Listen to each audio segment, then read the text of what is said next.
Assalamualaikum warahmatullahi wabarakatuh. Bismillah, alhamdulillah, wasyukurillah, ala nikmatillah, la haula wala quwata illa billah, amma ba'du. Pemirsa dimanapun Anda berada, ketemu kembali dengan Ki Lamung Putro. Salam budaya warisan Nusantara. Pemirsa dimanapun Anda berada, izinkan saya untuk melanjutkan keterangan-keterangan saya tentang Gajah Mada, prajurit sejati Kerajaan Majapahit. Pemirsa, di cerita saya yang terdahulu, bahwa di alun-alun Bubak, di lapangan Bubak, terjadi tragedi kemanusiaan yang luar biasa. Orang-orang Majapahit yang bukan prajurit berbondong-bondong ikut menyaksikan peristiwa yang begitu tragis bagi orang-orang yang mengikuti semenjak awal. Maka mengetahui betapa pilu yang ada di dalam hatinya melihat perang yang begitu tidak seimbang. Tetapi bagi mereka-mereka yang datang terlambat, mereka hanya mengetahui mayat-mayat yang berserakan di lapangan Bubak. Rombongan Ibu Suri, Sri Gitarja, Tribono Tunggal Dewi bersama dengan adiknya Dyahwiyah yang didampingi oleh suaminya masing-masing, yaitu Cakradara dan Kudomerto, serta para dayang-dayang istana yang saat itu tujuannya adalah menerima tamu setelah mendapatkan laporan dari Kudo Swaboyo dan Gajah Sagoro. Tetapi terduduk di undak-undakan Tratak Manguntur karena sudah mendengar kabar bahwa semua orang-orang Sunda itu sudah mati terkapar oleh keganasan prajurit-prajurit Majapahit. Entah siapa yang mendalangi ini semuanya. Pemirsa dimanapun Anda berada, kemudian Hayam Wuruk berlarian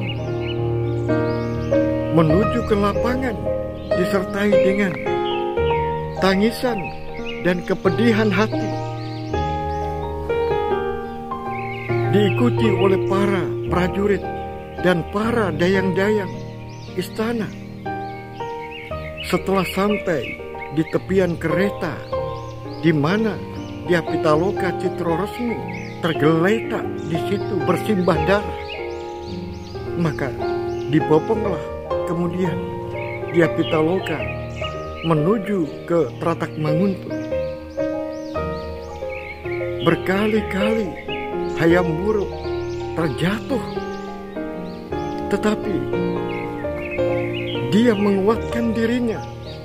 Tidak boleh ada yang membantu, maka terus dibopongnya mayat Dyah Pitaloka Citraresmi itu menuju ke Pendopo Agung Tratak Manguntur sambil berlinangan air mata dan mulutnya terus mengatakan, "Kekasihku, kekasihku Citraresmi." Terus sehingga berulang-ulang Hayam Wuruk terjatuh karena keletihan, tetapi tidak mau ditolong oleh siapapun.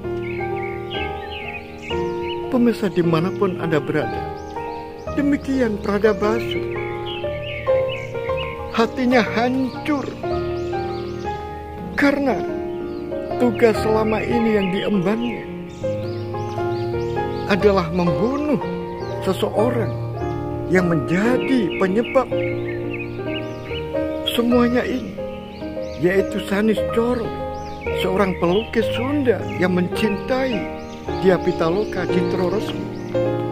Akhirnya Pradabasu yang sebenarnya tidak punya kewajiban untuk urusan itu, tetapi masih saja dia melakukan, walaupun sudah dicegah oleh Gajah Enggon, karena itu bukan kewajibanmu. Disuruhnya agar anak buah dari Laksamana Nolo saja yang melaksanakan, tetapi Pradabasu masih berkeras hati untuk menuntaskan, yaitu membunuh Sanis Coro, karena dialah yang menjadikan sebab terjadinya tragedi ini semuanya. Pemirsa dimanapun Anda berada, Pradabasu kemudian sampai di rumah. Tentu saja jerit tangis pecah di rumah Pradabasu, istrinya Dyah Menur, kemudian adiknya Prajaka yaitu Pratiwi, dan para tetangga menjadi tanda tanya mengapa Prajaka bisa mati seperti ini. Setelah Kudo Swaboyo, anak dari Pradabasu, anak dari Dyah Menur, mendengar kabar kalau ayahnya pulang sambil membawa mayat seseorang, maka Kudo Swaboyo langsung mengeput, memacu kudanya untuk menuju ke rumah. Setelah sampai di rumah, apa yang terjadi? Prajaka yang sudah hilang beberapa bulan sekarang ditemukan dalam keadaan meninggal. Karena Kudo Swaboyo seorang prajurit, maka lubang bekas anak panah yang ada di dada Prajaka menjadi pertanyaan bagi dirinya. Akhirnya ditanyakan pada ayahnya, "Ayah, mengapa lubang anak panah ini menyerupai anak panah yang ayah punyai?" "Benar, kakakmu terkena panah dari aku. Aku tidak mengira kalau Prajaka ini adalah sahabat baiknya Sanis Coro dan menjadi sahabat Dyah Pitaloka Citraresmi. Aku tidak menduga saat dia berteriak Citro di alun-alun itu, kemudian sambil membopong, memapah kepala dari Citraresmi, dan kemudian darah yang ada di dada Citraresmi kemudian diusapkan ke wajahnya sambil mengatakan, "Citro, tunggu aku. Aku mengira kalau dia itu adalah pelukis Sunda, yaitu Sanis Coro. Ternyata setelah kakakmu ini, yang aku kira dia Sanis Coro, menghunus pedangnya dan kemudian memacu kudanya menuju ke prajurit yang tujuannya jelas mau menyerang. Tetapi walaupun sudah ada aba-aba tidak boleh dipanah, aku karena merasa punya kewajiban, punya janji bersama Gajah Enggon dan Laksamana Nolo untuk menuntaskan tugas ini, yaitu membungkam Sanis Coro, maka aku songsong dia yang naik kuda kencang itu Kemudian aku lepaskan 2 anak panah sekaligus. Benar-benar ayahmu salah. Pemirsa dimanapun Anda berada, Kudo Swaboyo yang tanggap tentang permasalahan ini akhirnya menggantikan orang tuanya untuk memberikan penjelasan kepada masyarakat apabila bertanya. Akhirnya Kudo Swaboyo memberikan penjelasan kepada para tetangga bahwa kakaknya Prajaka meninggal karena apes. Karena saat itu di alun-alun Buba terjadi pertempuran antara prajurit-prajurit Majapahit dan prajurit Sunda. Akhirnya Prajaka berada di tempat itu dalam waktu yang sama dan keadaan yang demikian rupa. Akhirnya sudah menjadi takdirnya kakak saya. Dia terkena sasaran anak panah. Pemirsa dimanapun Anda berada, ini semuanya adalah untuk menutupi kekhilafan dari orang tuanya, karena memang orang tuanya tidak sengaja. Kemudian juga untuk menenangkan para tetangga yang bertanya-tanya tentang kematian, sebab-sebab kematian dari Prajaka. Akhirnya diadakanlah upacara pembakaran mayat di rumah Pradabasu yang diikuti oleh para tetangga. Pemirsa dimanapun Anda berada, sedangkan mayat-mayat orang-orang Sunda yang masih berserakan di alun-alun itu, akhirnya Ibu Suri Sri Gitarja yang terduduk di undak-undakan tangga dari Teratak Manguntur, maka karena Macan Liwung lewat, maka dipanggillah Macan Liwung. Macan Liwung, bagaimana mayat-mayat yang ada di lapangan sana? Coba kamu urus, kemudian bawalah kemari. Barangkali nanti ada penjemputan dari Sunda, atau jika tidak, maka kita upayakan untuk melakukan yang selayaknya bagi orang-orang Sunda itu. Pemirsa dimanapun Anda berada, Macan Liwung sudah paham apa yang dimaksudkan oleh Ibu Suri Sri Gitarja Tribono Tunggal Dewi. Akhirnya mengutus anak buahnya, pasukan Bayangkara, untuk mengusung mayat-mayat itu menuju ke sebelah utara Balai Teratak Manguntur. Pemirsa dimanapun Anda berada, di saat Macan Liwung bekerja yang ada di sebelah utara dari Pendopo Agung Teratak Manguntur, maka tiba-tiba datanglah 2 orang, yaitu Mantri Wrejo, Mantri senior Gajah Geneng, yang didampingi oleh pembantunya, yaitu Kebo Winda. Setelah itu Gajah Geneng mendekati Macan Liwung. Ada apa, Macan Liwung? Aku diperintahkan Ibu Suri untuk meletakkan mayat-mayat ini di sini. Sedangkan kamu, mengapa ada di sini? Kemudian Gajah Geneng mendekatkan mulutnya ke telinga Macan Liwung. Apa yang dibisikkan? Apa yang dibisikkan? Sehingga Macan Liwung menjadi kaget dan wajahnya menjadi tegang. Benarkah itu? Benar. Bisikan dan perubahan apa yang dilakukan oleh Macan Liwung ini ternyata diamati oleh Raden Cakradara dan Kudamerto.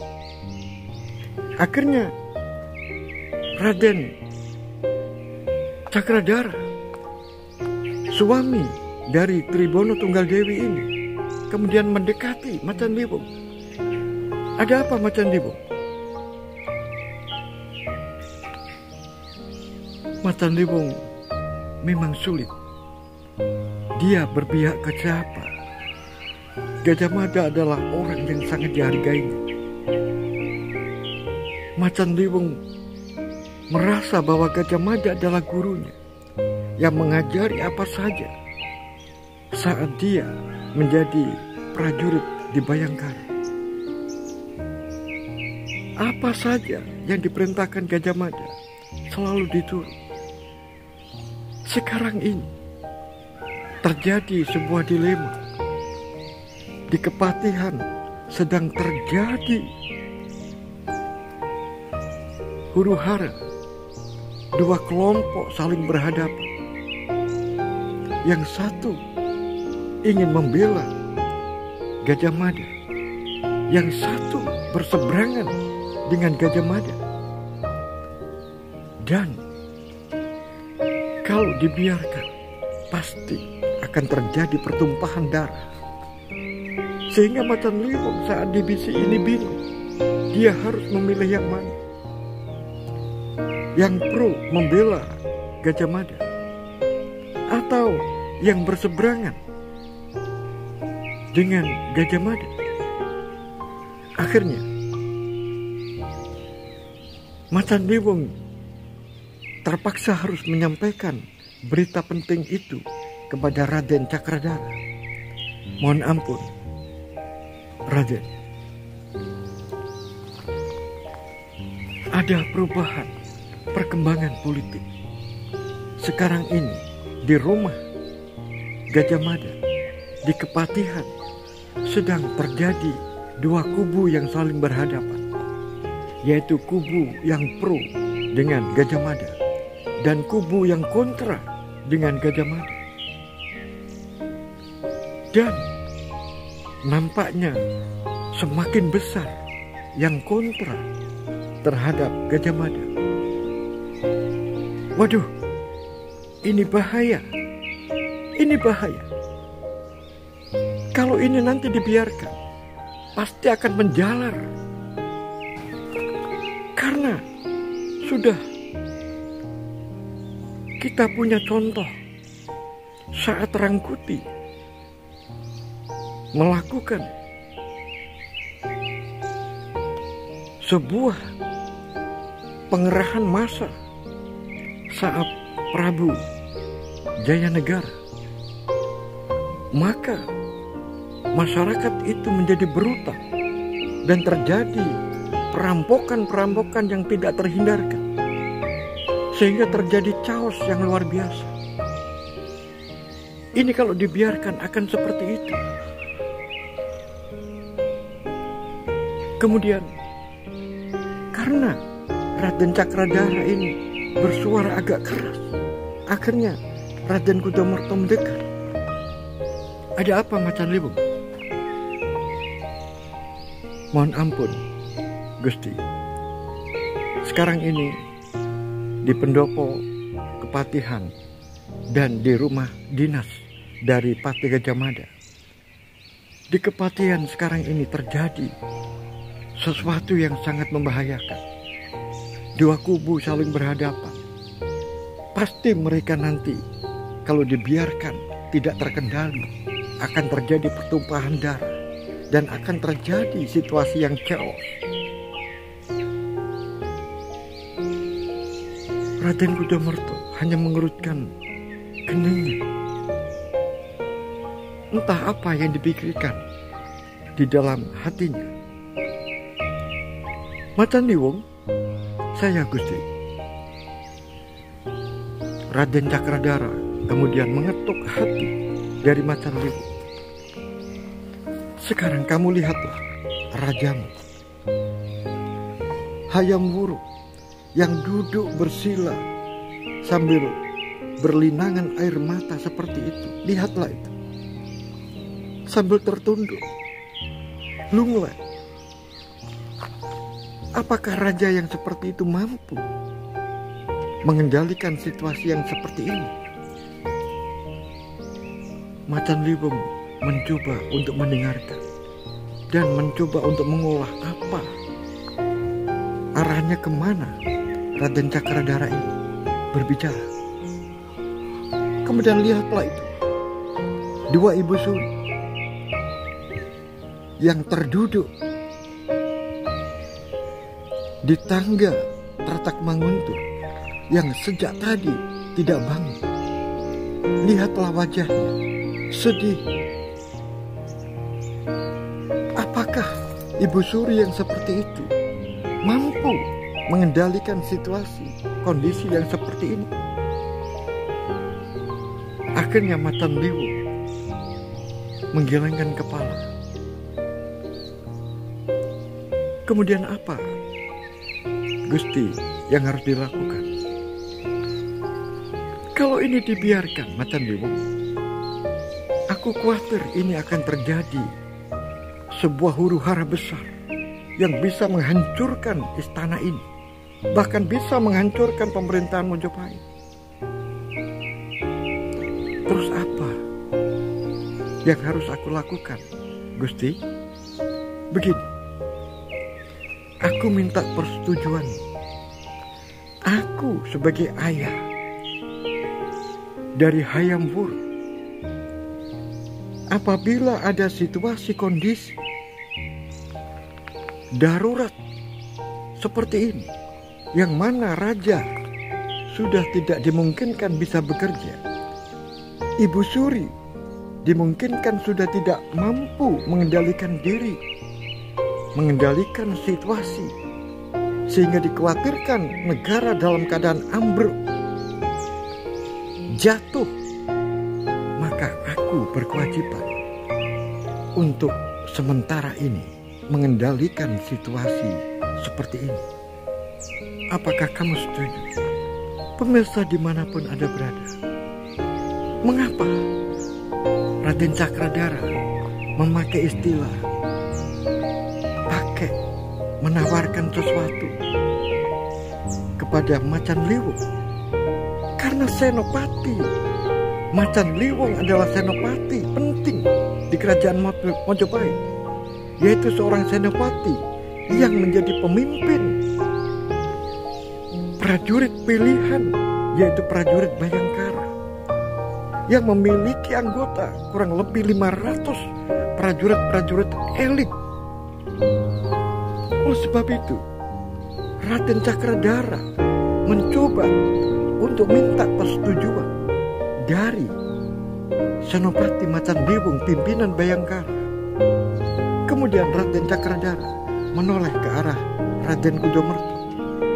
Raden Kudomerto rupa-rupanya memahami apa yang dimaksudkan oleh Raden Cakradara. Akhirnya Raden Kudomerto hanya menganggukkan kepala sebagai sebuah persetujuan. Baiklah, aku setuju. Kalau begitu, berikan aku tugas. Tugas apa yang aku selesaikan sekarang ini? Baiklah, Macan Liwung, situasi kondisi yang seperti ini yang menjadikan sebab utama adalah Gajah Mada. Oleh sebab itu, tugasmu adalah tangkap Gajah Mada, kemudian bawalah ke Tratak Manguntur. Kemudian kita nanti akan mengadakan, yaitu pengadilan untuk mengorek semua siapa yang bersalah. Dan bagaimanakah, sejauh manakah peran-peran dari Gajah Mada di dalam peristiwa ini, dan siapa saja yang terlibat di dalam peristiwa ini harus diadili. Baiklah, kalau begitu, pemirsa dimanapun Anda berada, ketika Macan Liwung berjalan menuju keluar pendopo, maka dipapak oleh Gajah Geneng dan Kebo Winda. Bagaimana, Kakang, perkembangannya? Waduh, ini tugas yang sangat berat.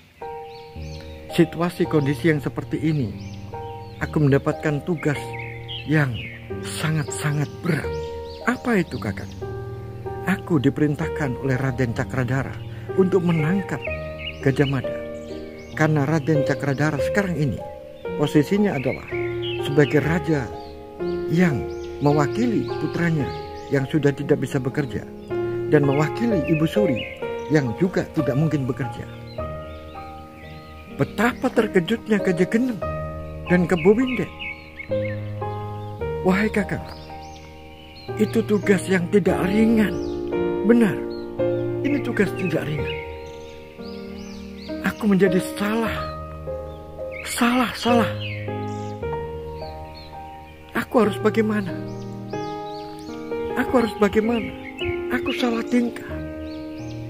Tetapi aku yakin apabila situasi kondisi seperti ini tidak ada yang mengendalikan, pasti akan terjadi kehancuran kerajaan Majapahit. Benar Kakang Macan Liwu. Kemudian Macan Liwu meninggalkan dua orang itu, kemudian menuju terus ke barat. Ternyata dia menemui anak buahnya dan meniup terompet serta mengirimkan panah sonderan ke atas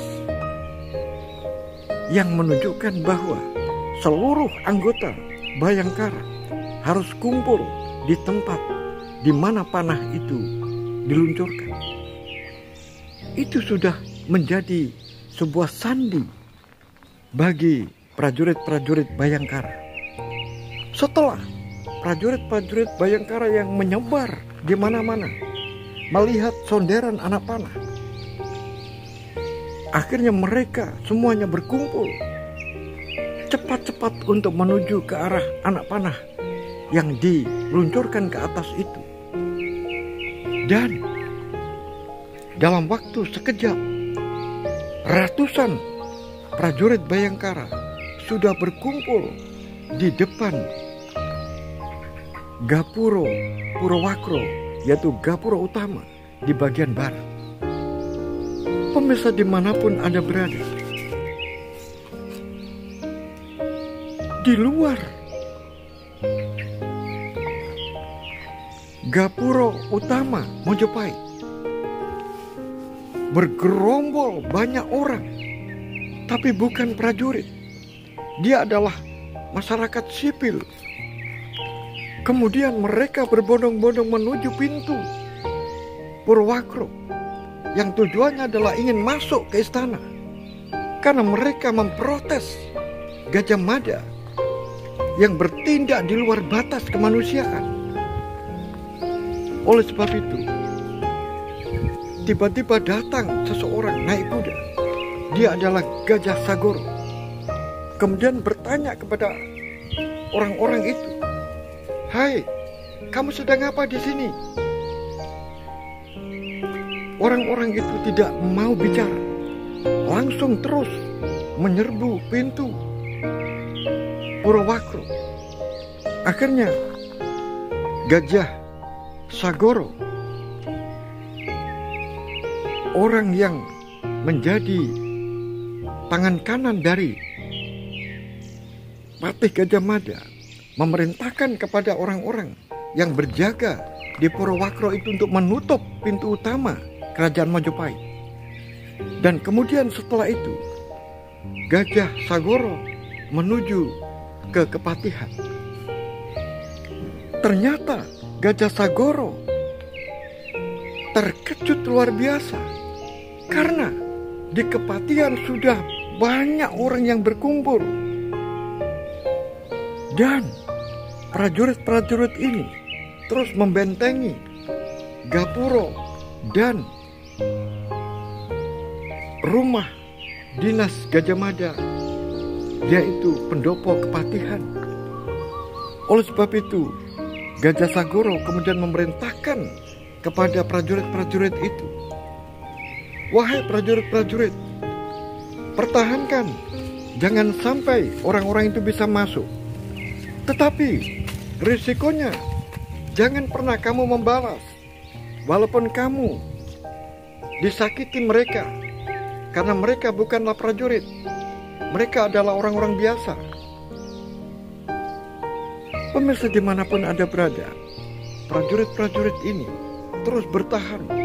Karena orang-orang yang demo itu menuntut, menyuarakan dengan suara-suara, Gajah Mada mundur. Ada yang berkata Gajah Mada gantung, ada Gajah Mada seret. Dan luar biasa suara-suara itu. Sekarang pertanyaannya, Gajah Mada ada di mana? Pemirsa dimanapun Anda berada, Gajah Mada memilih diam. Dia, Gajah Mada, memilih diam dan duduk di sanggar Pamujan. Dia tidak memperhatikan orang-orang yang datang, yang jumlahnya entah itu ribuan orang, untuk menuntut dirinya agar diadili karena sudah melakukan tindakan-tindakan di luar peri kemanusiaan, yang seharusnya tamu-tamu itu dihargai, dihormati, tapi justru malah dibantai. Itulah yang menjadikan kemarahan dari masyarakat. Pemirsa dimanapun Anda berada, tetapi benarkah masyarakat itu murni? Mereka datang sendiri. Apakah tidak ada yang menggerakkan? Pemirsa dimanapun Anda berada, seseorang yang dulu pernah menjadi sebuah mantri Hino, yaitu bagian dari Poncori Wilwotekto, yang sekarang sudah lumpuh menjadi kembang bayang, memiliki seorang anak yang namanya Biru. Dia mencoba membalaskan sakit hati orang tuanya, yaitu Sonder, seorang pejabat tinggi yang dicopot oleh Gajah Mada, yaitu dia Sonder yang punya anak, dia Birowo. Akhirnya dia Birowo menggerakkan massa secara diam-diam. Senopati ini bekerja karena untuk membalaskan dendam sakit hati orang tuanya. Sehingga terus masyarakat berdatangan, dan lucunya masyarakat ini tidak membawa senjata apapun. Memang diperintahkan oleh orang yang menjadi aktor di balik itu semuanya, yaitu Birowo, tidak boleh membawa senjata. Tetapi kalau mau, mereka dipersilakan untuk membawa telur, baik itu telur yang sudah busuk maupun telur yang belum busuk. Kemudian boleh kamu lemparkan kepada prajurit-prajurit yang menghalangi kamu semuanya masuk ke pendopo kepatihan. Akhirnya pemirsa dimanapun Anda berada, di dalam demo besar-besaran itu terjadi lemparan telur-telur yang tertuju kepada prajurit-prajurit yang terus membentengi kepatihan. Celakanya adalah mereka terkena hancuran cipratan dari telur yang ditangkis dengan tameng, sehingga muncratan cairan dari telur itu mengotori tubuh-tubuh mereka, pakaian-pakaian mereka. Bahkan yang lebih parah lagi, apabila telur itu adalah telur busuk, termasuk Gajah Sagoro terkena lemparan tepat di wajahnya. Untung telur yang dilempar kena wajahnya itu bukan telur busuk. Pemirsa dimanapun Anda berada, bagaimanakah kelanjutan cerita ini? Mampukah Macan Liwung menangkap Gajah Mada dan menyeretnya ke pendopo untuk diadili? Mampukah Birowo menggerakkan massa sehingga bisa merontokkan kekuasaan dari Patih Gajah Mada. Dan bagaimana dengan Gajah Enggon yang selama ini tidak kelihatan? Demikian juga anak buah dari Gajah Mada, Empu Elang dan Empu Menur. Mengapa tidak kelihatan? Kemana mereka semuanya? Pemirsa dimanapun Anda berada, bagaimanakah kelanjutan cerita ini? Ikuti terus awal hingga akhir. Sampai di sini akhirul kalam. Billahi taufik wal hidayah, waridha wal inayah. Wassalamualaikum warahmatullahi wabarakatuh. Salam budaya warisan Nusantara.